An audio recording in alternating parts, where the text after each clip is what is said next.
Hello বন্ধুরা, সবাই কেমন আছো? আশা করি সবাই ভালো আছো। আজ যাচ্ছি আমার মামামের 1.5 বছরের ভ্যাকসিন, তো সেখানেই যাচ্ছি। একটা না, দুটো না, 3টে ভ্যাকসিন দেবে। জানি না সেখানে গিয়ে কী হবে, কী করবে।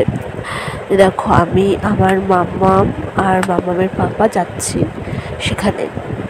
তো আমরা রোডে চলে এসেছি। এমনিতে প্রচণ্ড গরম, হ্যাঁ, এত গরমে তার মধ্যে আবার গেট পড়েছে, যা গরম পড়েছে।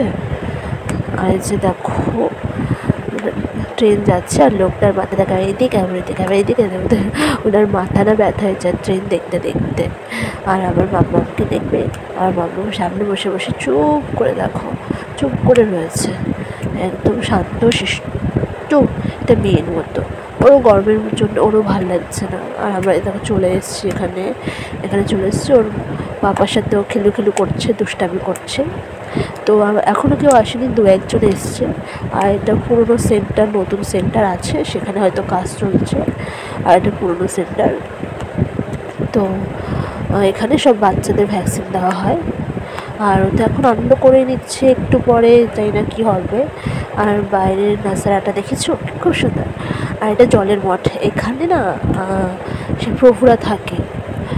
আর ও দেখো, বাবা আবার ওকে মারছে। আর ভ্যাকসিন দেওয়ার পর চোখের অবস্থা দেখো কী হয়েছে। আর বাড়িতে এসে ভিডিও করতে পারিনি।